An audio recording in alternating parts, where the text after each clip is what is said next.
पुण्याच्या कोंढवा परिसरामध्ये एक धक्कादायक बातमी घडलेली आहे। कारण या ठिकाणी मित्रासह बोगदेव घाटामध्ये फिरायला गेलेल्या तरुणीवर 3 नराधमांनी सामूहिक बलात्कार केल्याची घटना घडली आहे। गंभीररित्या जखमी झालेल्या तरुणीला मित्रांनी रुग्णालयामध्ये दाखल केले असं कळतंय। कोंढवा परिसरातली ही सगळी घटना आहे। त्यांना तेच मारहाण करून त्यांना जे आहे ते डांबून ठेवला होता आणि त्यानंतर इथे अतिप्रसंग झाला।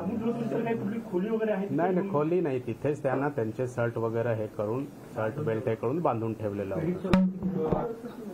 पिढीसोबत एकच मुलगा होता, त्यांचे मित्र होता आणि ते दोघे तिकडे फिरायला गेले होते असं प्राथमिक माहिती आहे। पीडित जे आहे ते आता कॉन्शियस आहे, परंतु अजून ते ससूनला ऍडमिट आहे। त्यांचे स्टेटमेंट जे आहे ते आता घेण्यात आलेली आहे आणि आता स्टेटमेंटच्या आधारावर FIR दर्ज करण्याची प्रोसेस चालू आहे। तर पुण्यातल्या या सामूहिक बलात्काराच्या घटनेवर खासदार सुप्रिया सुळेंनी एक्स पोस्ट करून संताप व्यक्त केलाय। एक्स पोस्टमध्ये देवेंद्र फडणवीस आणि पुणे पोलिसांना त्यांनी टॅग केलेला आहे। पुण्यात काय सुरू आहे असा सवाल त्यांनी उपस्थित केलाय। महिलांवरील अत्याचारांच्या घटनांमध्ये वाढ होतीये, गृह खातं काहीही करताना दिसत नाही अशा शब्दात सुप्रिया सुळे यांनी संताप व्यक्त केला।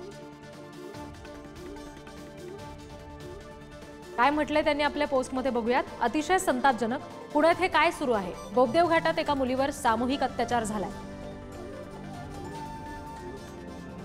पुणे आणि राज्यभरात सातत्यानं महिलांवरील अत्याचाराच्या घटना वाढतायत। या घटनांना पायबंद घालण्यासाठी गृह खातं काय करतंय? दुर्दैवानं महाराष्ट्र महिलांसाठी सुरक्षित राहिलेला नाही असं म्हणावं लागतंय। शासनानं सदर घटनेतल्या आरोपींना गजाआड करून त्यांच्यावर कठोर कारवाई करावी। खासदार सुप्रिया सुळे यांनी ही एक्स पोस्ट केली।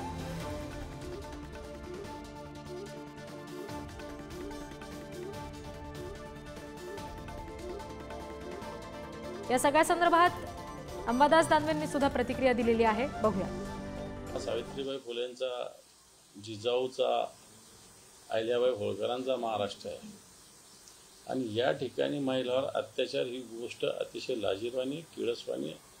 आणि त्यातल्या त्यात पुण्यासारख्या शहरामध्ये लागोपाठ काल परवा सुद्धा काहीतरी शाळेच्या बसमध्ये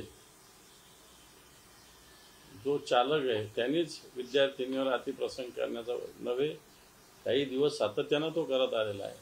आणि ही लागोपाठची घटना कायदा सुव्यवस्थेचा धाक या महाराष्ट्रात राहिलेला नाही। बहिणींचं संरक्षण महाराष्ट्र करत नाही, अशा प्रकारची स्थिती आहे। मात्र निश्चित सगळ्या बहिणी या सरकारला धडा शिकवतात।